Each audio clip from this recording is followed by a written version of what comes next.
देखना शुरू कर दिया है द एंगल और मैं हूं आपके साथ छवि अवस्थी। चलिए सबसे पहले नजर डालते हैं आज की सुर्खियों पर। कांग्रेस अध्यक्ष सोनिया गांधी ने राज्यसभा सदस्यों के साथ की वीडियो कॉन्फ्रेंस, राजनीतिक हालात और कोरोना पर की चर्चा। मुख्यमंत्री अशोक गहलोत की अध्यक्षता में हुई विधायक दल की बैठक, विधानसभा सत्र के कार्य योजना को लेकर हुई चर्चा। राजस्थान हाईकोर्ट ने जारी किया स्पीकर और बसपा विधायकों को नोटिस, 11 अगस्त तक देना होगा जवाब। भाजपा प्रदेश अध्यक्ष सतीश पूनिया मीडिया से हुए रूबरू, बोले सरकार की रणनीति के हिसाब से देंगे जवाब। प्रधानमंत्री नरेंद्र मोदी ने नाम लिए बिना चीन पर जबरदस्त प्रहार किए। उन्होंने भारत की मदद से तैयार मॉरिशस सुप्रीम कोर्ट बिल्डिंग के उद्घाटन भाषण में कहा कि भारत वो देश नहीं जो विकास परियोजनाओं के बहाने पड़ोसियों को जाल में फंसाता है और फिर अपना उपनिवेशक बनाने की कोशिश करता है। पीएम ने कहा, इतिहास ने हम सबको सबक दिया है, विकास भागीदारियों के नाम पर कई देशों को निर्भरता भागीदारियों के लिए मजबूर किया जाता है। इससे उपनिवेशिक और साम्राज्यवादी शासन का आरंभ हुआ है। इससे वैश्विक ताकतों के अलग अलग ब्लॉक बने हैं।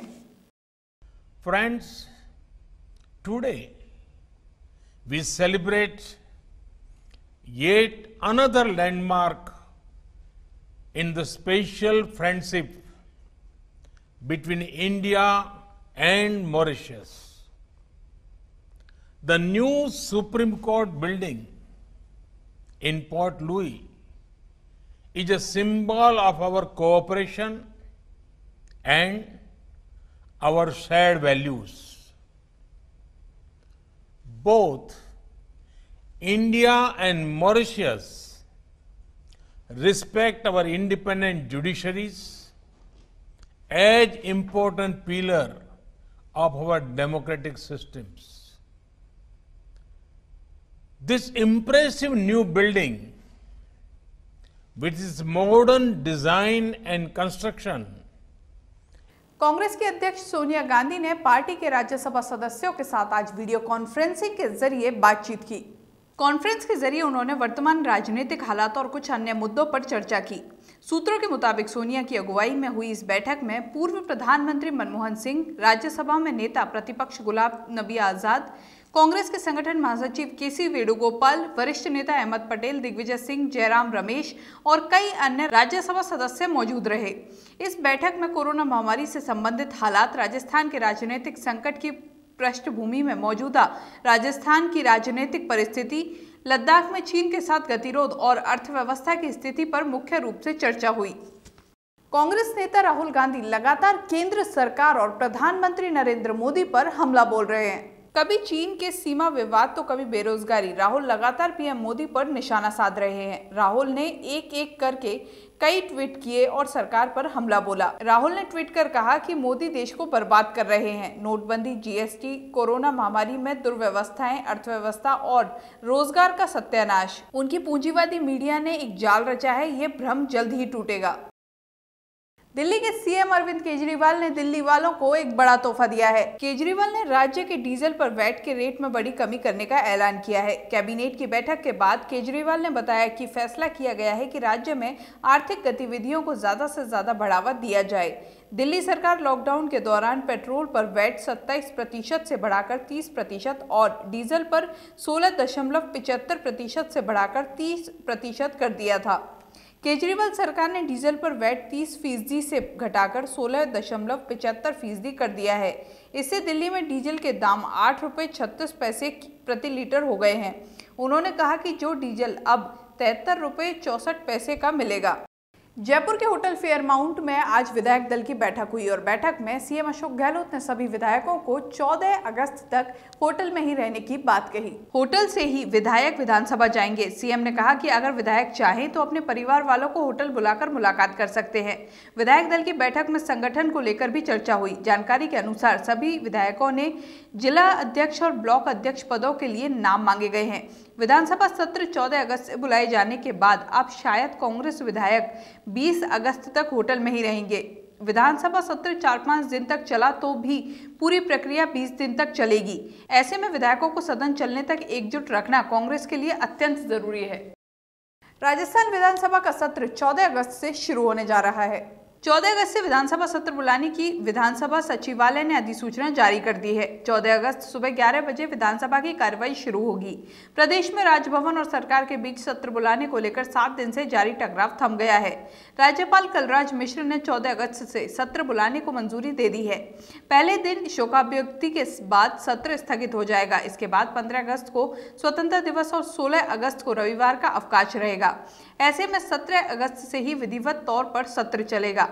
सरकार चाहे तो विशेष परिस्थिति में इसे 14 अगस्त से भी लगातार जारी रख सकती है।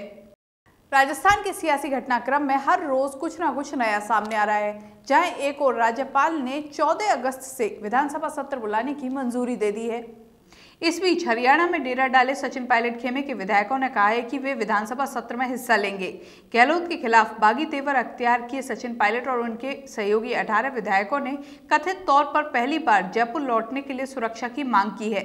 विद्रोही विधायकों से जब पूछा गया कि क्या वे सत्र में भाग लेंगे तो उन्होंने कहा, बेशक हम इसमें भाग लेंगे। हालांकि इन विधायकों के राजधानी जयपुर लौटने की कोई भी तारीख तय नहीं की गई है।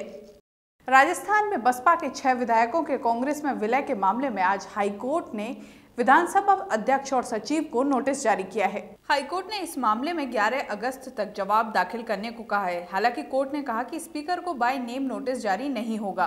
बसपा के राष्ट्रीय महासचिव सतीश मिश्रा ने स्वयं की पैरवी करते हुए अदालत में तर्क दिया कि बसपा एक राष्ट्रीय पार्टी है। ऐसे में राज्य स्तर पर विलय नहीं किया जा सकता जब तक कि राष्ट्रीय पार्टी की ओर से स्वीकृति नहीं मिल जाती।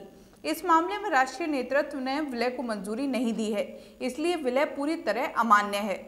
भाजपा प्रदेश अध्यक्ष सतीश पूनिया आज भाजपा मुख्यालय पर मीडिया से रूबरू हुए। पूनिया ने कहा कि सरकार के आचरण से ये प्रतीत हो रहा है कि वो डरा धमकाकर विधानसभा का सत्र बुलाना चाह रहे हैं, जो परंपराओं के खिलाफ है। संवैधानिक पद पर बैठे व्यक्ति पर ऐसे प्रश्न खड़े करके भ्रम पैदा किया जा रहा था। सरकार को इसका जवाब मिल गया है। उन्होंने कहा कि सरकार की रणनीति के हिसाब से हम जवाब देंगे और अपनी रणनीति तय करेंगे।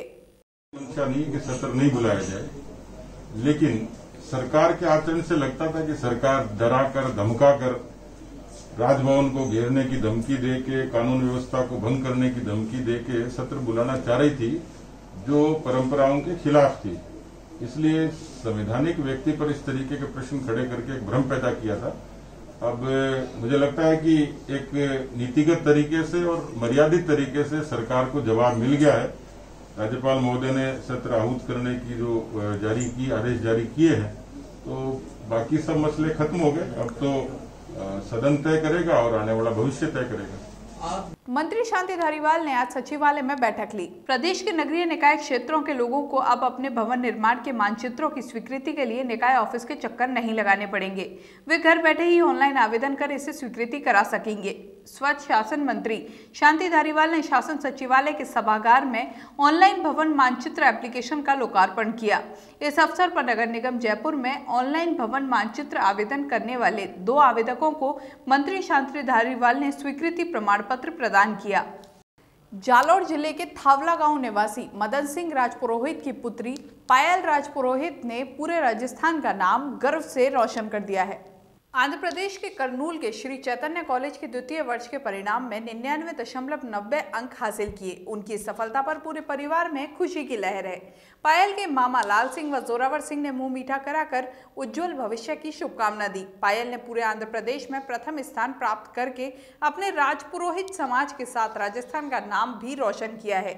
पायल राजपुरोहित ने अपनी सफलता का श्रेय अपने माता पिता ब्रह्मधाम तीर्थ आसोत्रा के गादीपति तुलछाराम महाराज के शिष्य वेदांताचार्य डॉक्टर ध्यानाराम जी महाराज व गुरुजनों को दिया है। इस बुलेटिन में बस इतना ही। अगर आपको हमारा ये वीडियो पसंद आया तो हमारे चैनल को सब्सक्राइब करना ना भूलें। नमस्कार।